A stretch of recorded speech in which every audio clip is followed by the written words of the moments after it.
કેમ છો વિદ્યાર્થી મિત્રો? ધોરણ 10 ગુજરાતી.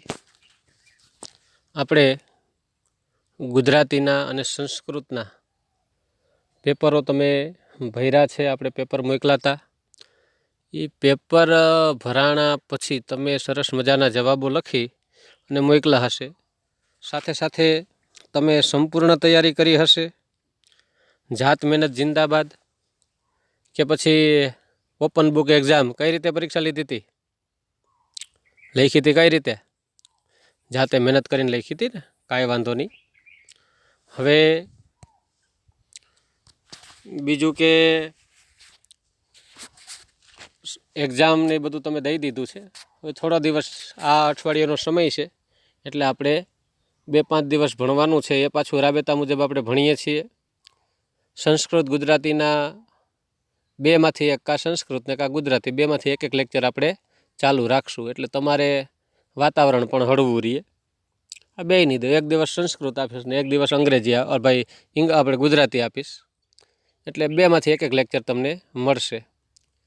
બીજું કે આપણો જે આ પાઠ છે બહાદુર બાળકો, એમ થાય કે સાહેબ આ પહેલું બહાદુર બાળકો, પાછળ પૂરક વાંચન આવે છે ને? હા, એનો પાઠ છે. આની પહેલાં પણ વિડીયો મૂક્યો તો મેં, કદાચ તમને લિંક પણ આવી હશે. પણ કોઈ કારણોસર એની અંદર એ શું કહેવાય કંઈક એરર આવી ગઈ અને એ વિડીયો તમારા સુધી પહોંચ્યો નહોતો. એટલે ફરી પાછો એની વિડીયો આ બનાવ્યો છે. અને આ જે વિડીયો છે બરાબર છે, આમાં એરર ન આવે તો તમારા સુધી પહોંચી જશે. નકર તો એરર આવી કે નહોતી આવી તમને કેમ ખબર? ટૂંકમાં એરર નહીં આવી હોય તો જ આવશે તમારા સુધી, બરાબર? હા, અને તો જ તમને ખબર પડશે. સારું, બહુ નાનો એવો લેક્ચર આપણે લેવાનો છે. બહુ કંઈ મોટી વાતે નથી કરવાની. બહાદુર બાળકો એવો આ પૂરક વાચનનો પહેલો પાઠ છે. હવે આની અંદર વાત એવી છે કે બાળકો બહાદુર હોય કેવી રીતે હોય? ક્યાં બહાદુર? એટલે અહીંયા યુદ્ધમાં ગયા હતા તો કે નહીં? યુદ્ધમાં જાય 10-15 જણાને બરાબર છે ફટાફટ લડી અને સામા દુશ્મનોને મારી નાખે એને જ ખાલી બહાદુર ન કહેવાય. સમય અનુકૂળ જે કંઈ પણ હોય તો એ બધા લોકો છે એને પણ બહાદુર કહેવાય. સમય વર્તે સાવધાન, જે યોગ્ય સમયે યોગ્ય નિર્ણય તમારે લેવાય જાય, બહાદુરી જ છે. એટલે આમાં પણ એવી જ બાબત છે. શિક્ષણ અને કેળવણી, આપણે જે ભણીએ છીએ એ શિક્ષણ છે, પણ શિક્ષણની સાથે સાથે જીવનમાં અમુક ઘટમાળો એવી બનતી હોય, એવી ઘટનાઓ બનતી હોય જે માનવતાને કેળવે, એ કેળવણી છે. તો આ જે પ્રસંગો છે ને એ શિક્ષણના તો છે પણ કેળવણીના પ્રસંગો છે. શું છે આપણે ચાલો વાંચી સંભળાવીએ કે ભારત દેશના વિવિધ રાજ્યોમાં બાળકોએ કરેલા બહાદુરીના કાર્યોને અહીં પરિચય આપવામાં આવ્યો છે. બાળકોની સાહસિકતા અને જીવના જોખમે અન્યને મદદરૂપ થવાની ભાવના આ પ્રસંગો દ્વારા વ્યક્ત થઈ છે, જે સૌ કોઈ માટે પ્રેરણાત્મક બની છે.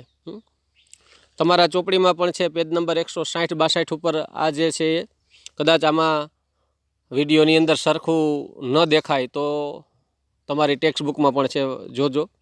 સરખો જો રિઝોલ્યુશન ન આવતું હોય તો એમાં પણ દેખાશે. નેટનો પ્રોબ્લેમ હોય તો એને આમાં ઝાખું દેખાશે. તો તમારા હાથમાં ચોપડી છે, અવાજ તો સ્પષ્ટ સંભળાશે. તો 4 પ્રસંગો છે જે મારે તમને કહેવાના છે. પહેલો પ્રસંગ છે એ કોનો છે તો કે વિશાલ બેચરભાઈ કટોસણા, ઉંમર 10 વર્ષ, ગુજરાત. આ ગુજરાતનો છે વિશાલ કટોસણા. ઘટનાની તારીખ કઈ છે તો કે ઘટના તારીખ છે 14-10-2013ની. 2013માં વિશાલ છે ને એ 10 વર્ષનો હતો. કેટલા વર્ષનો હતો? 10 વર્ષનો. હવે આ ઘટના બની છે એના કેટલા વર્ષ થઈ ગયા છે? 7 વર્ષ થઈ ગયા. એટલે અત્યારના સમયમાં વિશાલ 17 વર્ષનો હશે, 12મા ધોરણમાં ભણતો હશે. અને જ્યારે આ ઘટના બની ત્યારે વિશાલની ઉંમર ખરેખર ટૂંકમાં 13 વર્ષની હતી. અને ત્યારે એ કેટલામું ભણતો હશે? 7મું કે 8મું ભણતો હશે. વિશાલ 7મું કે 8મું જ ભણતો હશે. તમારાથી નાનો હતો ત્યારે એને બહાદુરીનું કયું કામ કર્યું છે? ઘટના તારીખ 14-10-2013. શું છે આપણે વાંચીએ કે બપોરના વખતે 7 વર્ષના દિવ્યા અને યશ 15 ફૂટ ઊંડા તળાવમાં નહાવા ગયા હતા. તળાવ હતું ને, તળાવ ગામના પાદરમાં તળાવો હોય ને, હા એ જે તળાવ છે, હા મનુષ્યએ બનાવેલું તળાવ હોય અને કુદરતી રીતે નિર્માણ પામ્યા એ સરોવર હોય ને, બરાબર છે? એ કુદરતી નિર્માણ પામ્યા હોય એ સરોવર કહેવાય. અને સર એટલે પાણી, બસ શ્રેષ્ઠ એવું પાણી સરોવર એ કુદરતી હોય. અને તળાવ કે ડેમ ને એ માનવ નિર્મિત હોય. એટલે જે આ તળાવ છે 15 ફૂટ ઊંડું હતું અને એમાં નાવા ગયા હતા. 7 વર્ષના દિવ્યા અને યશો, ઓલો 13 વર્ષનો હતો, વિશાલ હતો એ. હવે વિશાલની દાદી કિનારે કપડાં ધોઈ રહ્યા હતા. વિશાલના દાદીમાં છે, જ્યાં વિશાલ એના દાદીમાં કપડે નદીના જે તળાવના કિનારે કપડાં ધોઈ રહ્યા હતા. તેમણે બંને બાળકોને ડૂબતા જોયા તો મદદ માટે બૂમો પાડવા લાગ્યા. વિશાલના દાદીમાં બૂમો પાડતા હતા, અરે બચાવ બચાવ, આ 2 છોકરા છે, યશ અને દિવ્યા છે, બસ એ ડૂબી રહ્યા છે. તો એ વખતે વિશાલ પોતાની દાદીને કપડાં આપવા આવ્યો હતો. વિશાલ છે ને એ કપડાં આપવા આવ્યો તેની દાદીમાને. કદાચ કપડાં અમુક રહી ગયા હોય, દાદીમાં ધોવા આવ્યા હતા, તો જાતો એટલે દાદીમાં તળાવે ગયા છે, કાલે 1 ડોલ હજી તું દઈ આવ. અથવા ઘણીવાર એવું બને કે બેટા આ 1 ડોલ હું લઈ જાઉં છું ને 1 ડોલ તું લઈને આવજે ને બેટા, મારા કપડાં બધા ધોવાઈ જાય. એટલે વિશાલ દેવાઈ આવ્યો હોય. તેણે ડૂબતા બાળકોના હાથ દેખાયા. વિશાલે જોયું તો આ 2 છોકરાઓ ડૂબી રહ્યા છે, યશ ને દિવ્યા. તે તુરંત તળાવમાં કૂદી પડ્યો. હવે વિચાર કરો, 13 વર્ષનો જ હતો આ વિશાલ, અને કૂદી પડ્યો. 10 વર્ષનો જ હતો, હા, 13 વર્ષનોય નહીં. વિશાલ 10 વર્ષનો હતો ને, એટલે તો હા આપણે વાત કરીએ ને 13 વર્ષનો નહીં, 2013ની ઘટના છે. અને 10 વર્ષનો હતો, અને 10 વર્ષનો હતો ને એટલે 5મું કે 6ઠું ધોરણ જ ભણતો હોય. હા, તમારાથી અડધું જ ભણતો હતો, એવડો જ હતો આ વિશાલ. હા, એટલે કૂદી પડ્યો. પોતાના હાથનો આધાર આપીને બંને બાળકોને સુરક્ષિત રીતે પાણીની બહાર લઈ આવ્યો. પોતાના હાથનો આધાર દીધો, તળાવમાં કૂદી પડ્યો. હું નથી કહેતો કે તરતા ન આવડતો, પણ પોતાને ખબર હોવી જોઈએ કે ભાઈ એટલું ઊંડું છે કમર સુધી, હું એના હાથ દઉં તો એ આવતા રહેશે. હા, પાણીની અંદર છે ને બહુ વજન ન લાગે. એક વસ્તુ તમે માર્ક કરી, કદાચ તમે પાણીમાં જોયું હોય તો તમને કદાચ ખબર હશે કે તમે કદાચ 10 કે 15 કિલોનો પથ્થર હોય ને, તો એ પાણીમાં તમે ઉપાડો ને તો 1 હાથે ઉપાડી શકો. બાકી બહાર નીકળો તો શું છે કે 2 હાથે ઉપાડવો પડે. પણ ઓની અંદર તો તમે 1 હાથે ઉપાડી શકો 15 કિલોનો વજન હોય તોય. એટલે પાણીમાં વજન ઓછો લાગે, કેમ કે પાણીનો પ્રવાહ છે ને એની હિસાબે એ વજન ઓછો લાગે. એટલે સામેવાળા યશ ને દિવ્યાને કદાચ વજન હશે, પણ આની અંદર શું હતું, થોડોક હાથ દઈએ ને તોય સરળતાથી એ વહી આવે. હા, એટલે તો આપણે પાણીમાં તરી શકીએ, કેમ કે પાણીમાં એટલો બધો વજન આપણે લાગતો નથી. એટલે 2 બાળકોને એને પોતાનો હાથનો આધાર આપીને બહાર લઈ આવ્યો. પોતાના અદમ્ય સાહસથી 2 જિંદગીને વિશાલે બચાવી લીધી. તે બદલ તેનું રાષ્ટ્રીય સન્માન થયું હતું. બોલો, રાષ્ટ્ર, નેશનલ, દિલ્હી લેવલથી એનું સન્માન થયું. ભાઈ આ ઘટના બની, ગામવાળાએ અને બધા લોકોએ નોંધ લીધી કે ભાઈ આવી ઘટના બની છે, અને ઓહોકાર, અને કોઈ પત્રકાર કે સારા માણસના ધ્યાનમાં ઘટના આવી હોય તો તરત એનું સન્માન થયું કે ભાઈ આ છોકરો છે નાની ઉંમરે આવડી બહાદુરીનું કામ કર્યું. પછી બીજું છે ગુંજન શર્મા. આ ગુંજન શર્મા છે ને એ ક્યાંની છે તો કે આસામની. ક્યાંની છે? આસામ. હવે ગુંજન શર્મા છે એની ઉંમર 13 વર્ષ છે. હા, એ 8મા ધોરણમાં ભણતી હોય. શિવસાગર જિલ્લાના સિમલુગુડી વિસ્તારમાં, હા, શિવસાગર જિલ્લો છે એનો વિસ્તાર છે સિમલુગુડી. એ વિસ્તારમાં 4 તારીખ 12મો મહિનો અને 2013ની બપોરે એક હોસ્ટેલમાંથી એક બદમાશ બંને હાથમાં બંદૂક લઈને બહાર નીકળ્યો. એક હોસ્ટેલ હતી, એમાંથી બદમાશ, ગુંડો, બદમાશ એટલે ગુંડો, 2 હાથમાં બંદૂક હતી, બોલો. અને એ લઈને બહાર નીકળ્યો અને લોકોને ડરાવવા હાટો હવામાં ગોળીબાર કર્યો. પિક્ચરમાં કેમ બરાબર, હાથ બંદૂક આમ કરીને ઢીશુમ કરે તો બધાએ સાંભળવા માંડે, એટલે એને હવામાં ગોળીબાર કર્યો. બંદૂકની અણીએ તેને સ્કૂલ વાનને બંધક બનાવી. આ ગુંજન શર્મા છે એ અહીંયા સ્કૂલ વેનમાં આવતી હતી દરરોજ ભણવાનું. તો એ જે સ્કૂલ વેનમાં ગુંજન શર્મા ને એનું બધું આખું ગ્રુપ હતું, તેણે સ્કૂલની વેન હતી એને બંધક બનાવી લીધી. બંધક બનાવી લે એટલે હાઈજેક કરી લીધી, કિડનેપ કર્યા બધાને. હા, ડ્રાઈવરને મથુરાપુર તરફ લઈ જવા ફરજ પાડી. હાલે ભાઈ મથુરાપુર લઈ જા. મથુરાપુર એક વિસ્તાર હશે ત્યાં. બધા વિદ્યાર્થીઓ ડરવા લાગ્યા. આ ડ્રાઈવરની બાજુમાં કાનપટ્ટી ઉપર અહીંયા કાન પાસે રાખી દીધી બંદૂક. હાલ હું કહું ત્યાં લઈ જાય, એટલે ડ્રાઈવર તો લઈ જાય.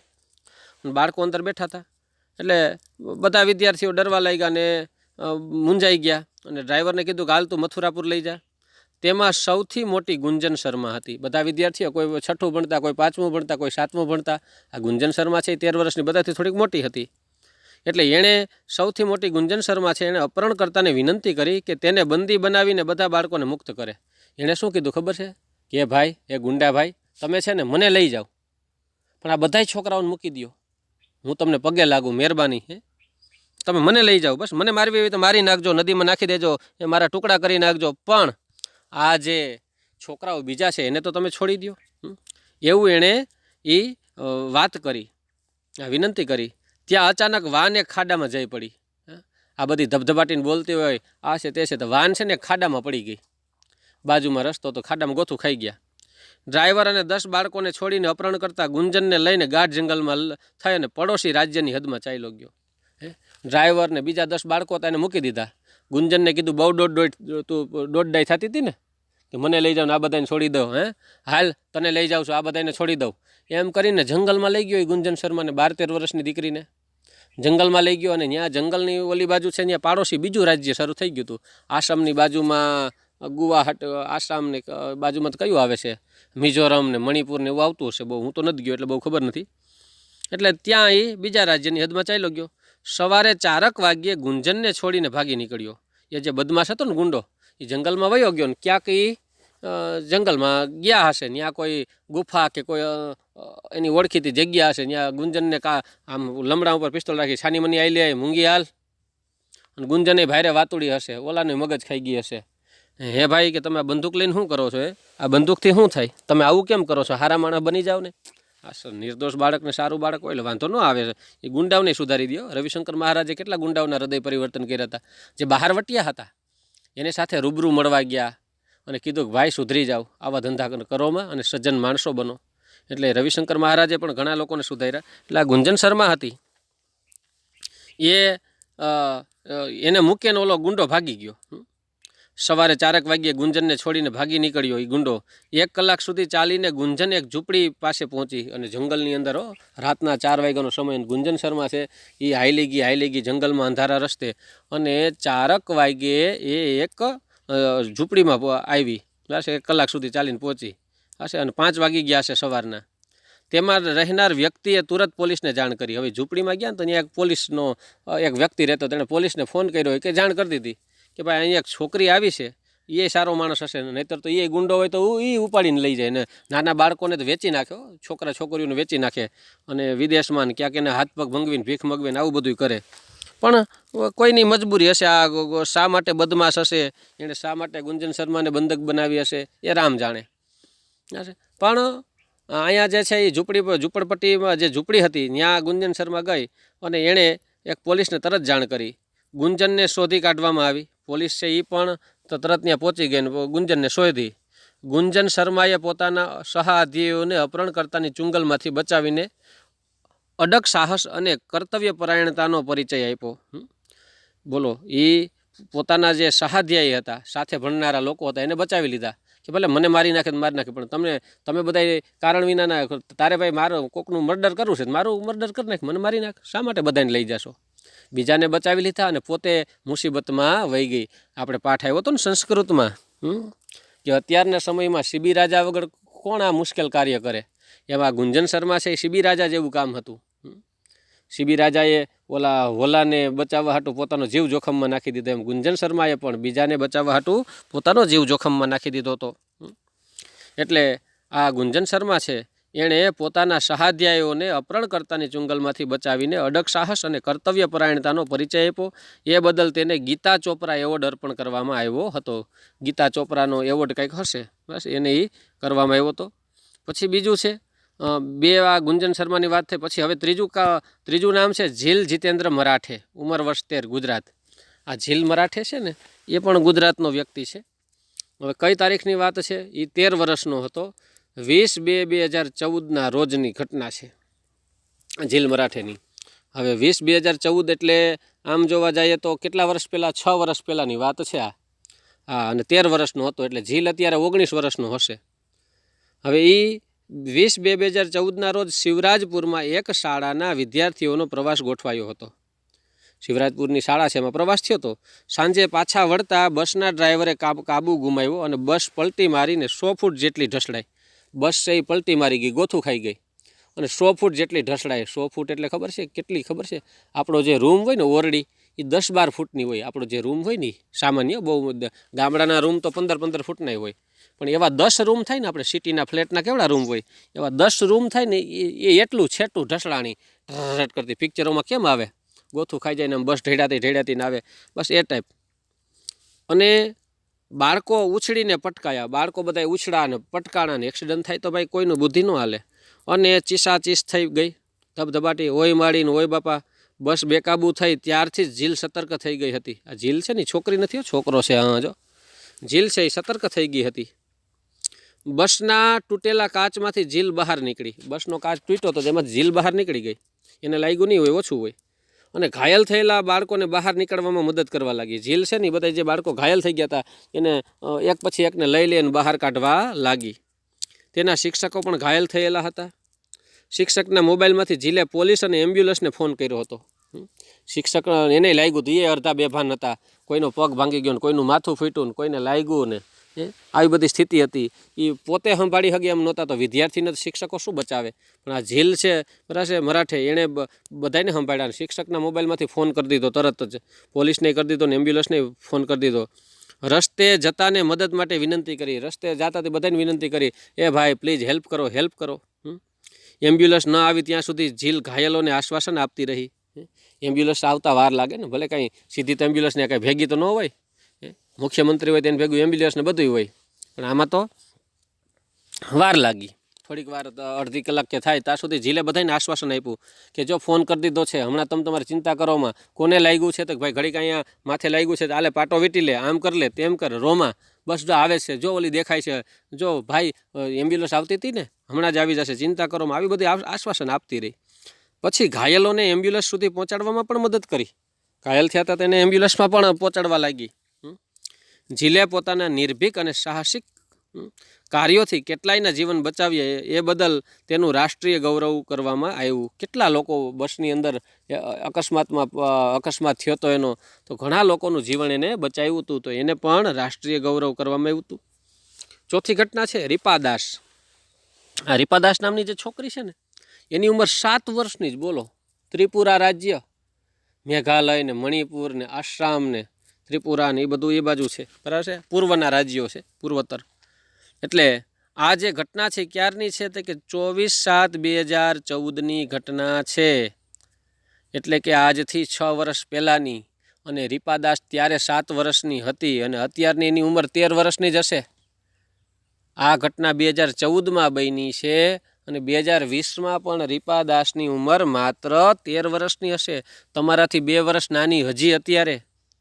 અને 2014માં એણે શું કર્યું હતું તો કે આ ઘટના 24/4/2014ના રોજ સવારે બની. ત્યારે રીપાદાસના ઘર સામેની ચાની દુકાનમાં અચાનક આગ લાગી હતી.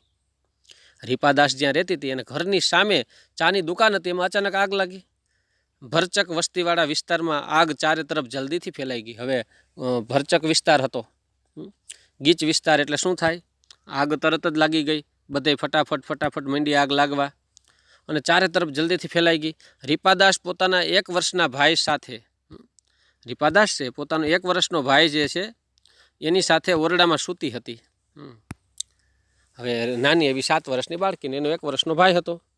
આગના કારણે થતા કોલાહલથી તેની આંખ ઉઘડી ગઈ.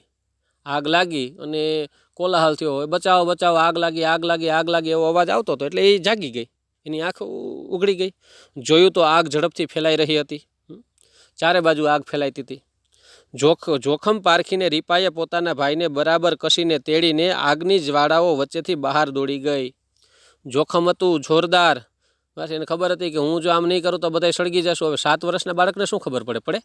આપણે પણ મૂંઝાઈ જાય. આગ લાગે ને ત્યારે સૌથી મૂંઝવણની વાત તો એ છે કે બધા જે હોશિયારી કરતા હોય ને કે આમ કરી લેવાય ને તેમ કરી લેવાય, પણ ટાણે બુદ્ધિ હાલવી જોઈએ. ગયા વખતે તમને ખબર હોય તો ઓલા સુરતની અંદર એક ક્લાસીસમાં 20-25 છોકરાઓ છે ભડથું થઈ ગયા. કોઈ હળગેલી હાલતમાં ઉપર, કેમ કે આગ લાગે ને એટલે પહેલાં તો ધુમાડો થાય, શ્વાસ નો લે હેગાય. બીજા નંબરમાં કે પ્રોબ્લેમ એ થાય કે આ ધુવાડાની હિસાબે આંખો બળવા માંડે. શું થાય? આંખો બળે. આંખોમાં કાંઈ સૂજે નહીં, ક્યાં જાવું ને ક્યાં નહીં ખબર ન પડે ને. એમાંય ચોથા માળે હોય તો ઘાણી થાય. ઉપરથી ઘણા તો ઉપરથી ઠેકડો મારતા હતા. આવી બધી અવદશા થઈ પડી હતી. એટલે તકલીફવાળું હતું. એટલે જ કહેવામાં આવે છે કે ભાઈ માણસ છે આ છે એણે મુસીબત પારખીને દોડવું જોઈએ. હવા, પાણી અને આગ આ ખાસ વસ્તુ રાખજો. બીજામાં તો જો પેલો આપણે મુદ્દો જોયો તો એની અંદર શું હતું કે સરોવર, પાણી પણ એવી વસ્તુ છે. ઊંડા અજાણ્યા પાણીમાં ક્યારેય નાવા જવાય નહીં. ઘણા લોકો જીદ કરતા હોય કે મારે નાવું છે, પણ જો અજાણ્યો વિસ્તાર હોય તો એમાં મગર હોય, ઊંડું પાણી હોય, બીજા કોઈ જનાવરો હોય તો ઘાણી થાય.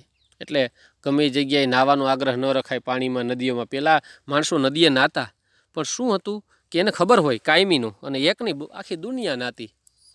એ સમયે પણ ઘણી વખત મગર કેવા કોઈ જીવ છે એ માણસને નુકસાન ત્યારે કરી લેતા, અને ત્યારે ઇલેક્ટ્રિક મોટરો કે આવા પાણીની સુવિધા નહોતી. હવે તો ભાઈ કૂવાઓ ને બોર ને મોટર ને થઈ ગયું એટલે ઘેરે ઘેરે પાણી. એટલે વસ્તુ એ છે કે અજાણ્યા પાણીમાં પડાય નહીં. દરિયાનું પાણી કેટલું હોય, નદીઓમાં પાણી. ઓલખેરે જે મેં વિડીયો મૂક્યો તમને કીધું હતું ને કે ભાઈ નહોતો આવ્યો, તો એની અંદર તો મેં એક વિડીયો મૂક્યો હતો કે એક પરિવાર છે નાતો હોય નદીમાં, અને એકાએક ઉપરથી પાણી છોડવામાં આવ્યું.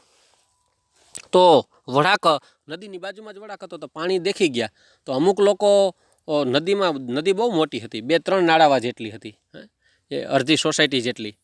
તો એની અંદર અમુક લોકો હતા અને વચ્ચે પાણીના વહેણ હતા, અમુક જગ્યાએ ટાપુ જેવું હતું. તો અમુક લોકો દોડીને કાંઠે વહી આવ્યા, અને અમુક લેડીઝને એવું હતું ને તે બિચારી છેટી હતી, તો એની રાહ જોતા હતા કે હાલો હાલો ઝડપથી હાલો હાલો. હજી એને તેડીને આમ આવવા જતા હતા, બાજુમાં મોટું વહેણ હતું, તો પાણી માંડ્યું એમાં જવા, કમર સુધી પાણી. ને એનું થયું કે હમણાં શું કરશું, કાંઈક નીકળી જવાય. તા તો પાણીએ ઘેરી લીધા, અને મોટું પાછળ બાજુમાં ખાઈ હતી, બધાય તણાઈને પડ્યા એમાં. એટલે એ પાણીની વસ્તુ પણ એવી છે. બીજું છે પવન. વાવાઝોડા હોય તો વાવાઝોડામાં આપણે એમ થાય કે ભાઈ આપણે કંઈ પવન થોડો આપણે ઉડાડી દઈએ. ભાઈ પવન આપણે ન ઉડાડી દઈએ તો જો ચોમાસામાં ઘણીવાર એવું હોય કે વીજળીના કડાકા ભડાકા હોય, અને વરસાદે હોય તો માથે વીજળી પડે, તો આપણે ધ્યાન રાખવું જોઈએ. ઘણા લોકો કે ભાઈ ઝાડવા નીચે ઊભા રહી જાય, તો ઝાડવું પણ પડી જાય. તમને ખબર હોય તો ઘણીવાર વાવાઝોડું હોય ને તો રોડ કાંઠે હાઈલા જતા હોય તો રોડ કાંઠે છે ને ભાઈ ઝાડવા માથે પડે, ડાળી, અથવા તો આડું વૃક્ષ માથે પડે ને ડટાઈને મરી જાય ઘણાય. એટલે જો આમાં તો વસ્તુ એવી છે કે તમે સાવચેતી રાખો. સાવચેતી એ જ સલામતી. અને આપણી તો રાખવાની, આપણે બીજાની ન રાખી શકીએ તો એ ગૌણ બાબત છે, પણ આપણે આપણી તો રાખવાની કે નહીં. નકર આપણો પરિવાર છે મુસીબતમાં મુકાઈ જાય. માનો કે પગ માથે વૃક્ષ પડ્યું તો શું થાય? પગમાં કે લાગે તો પગ કપાઈ જાય તો આ જીવન લંગડું જીવવું પડે. ત્યારે એમ થાય કે આના કરતાં હાવ ગુજરી ગયા હોય તો સારું. હાવ ગુજરી જાય એમ હાલે. એટલે એવી નબળી વાતો નહીં કરવાની, પણ પછી કારણ વિનાની બીજી પ્રોબ્લેમ થાય એના કરતાં આપણે કાળજી રાખવી. વરસાદ ને વીજળીના કડાકા ભડાકા થતા હોય ત્યારે અડધો કલાક ક્યાંક શાંતિથી બેસી જવાય સારા. પણ વૃક્ષ નીચે બેસો તો માથે વૃક્ષ પડે, અને ઘરની આજુબાજુ બહુ મોટું વૃક્ષ હોય ને તો ધ્યાન રાખવું પડે. હા, અમારા બાજુમાં ખેતરની બાજુમાં બરાબર વૃક્ષની બાજુમાં મકાન કર્યું હતું, તો એ મકાન ઉપર બરાબર પહેલાં વૃક્ષ કાપી નાખ્યું. શા માટે? તો ભાઈ જો એ ચોમાસામાં વૃક્ષ પડે તો આપણે મકાનમાં બેઠા હોય તો માથે મકાને આવે ને વૃક્ષે આવે, દાટી દે. એટલે મકાનની આજુબાજુમાં વૃક્ષ તો હોવું જોઈએ. આ છેટું હોવું જોઈએ, છેટું ફળ્યું હોય તો વાંધો ન આવે. એટલે એ ખાસ કાળજી રાખવી જોઈએ. ચોમાસામાં વૃક્ષ નીચે ન ઊભાય, પછી ખુલ્લામાં ન જવાય, માથે વીજળી પડે, બરાબર છે. એટલે આવી બધી કાળજી રાખવી જોઈએ. પછી છે આગની. તો આગ પણ એવી જ વસ્તુ છે. આગ હોય તો ધુમાડો થતો હોય બધો, તો આપણે હંમેશા કઈ બાજુ જઈ શકીએ એવી બધી વસ્તુઓ છે ધ્યાન રાખવી પડે. એટલા માટે જ કહે છે કે બિલ્ડિંગો બનાવો તો ભાઈ ફાયર સેફ્ટીની વસ્તુ રાખો. ફાયર સેફ્ટી હશે તો વાંધો આવશે નહીં. ચાલો આગળ શું થયું રીપા દાસવાળું? તો કે એ જે રીપા છે એ જોખમ પારખીને પોતાના ભાઈને બરાબર કસીને તેડીને આગની જ્વાળાઓ છે વચ્ચેથી બહાર દોડી ગઈ. આ ભયાનક આગમાં 3 દુકાનો અને 7 ઓરડા બળીને ભસ્મ થઈ ગયા હતા. વિચાર તો કરો, 3 દુકાનો અને 7 ઓરડાઓ બળી ગયા હતા. રીપાએ પોતાના જીવની પરવા કર્યા વિના નિડરતાથી પોતાના ભાઈને બચાવીને અદ્ભુતપૂર્વ સાહસનો પરિચય આપ્યો. એ બદલ એનું ગૌરવ કરવામાં આવ્યું હતું. વિચાર કરો, જે 7 વર્ષની છોકરીને શું ખબર પડે? મમ્મી મમ્મી કરીને રોવા માંડે.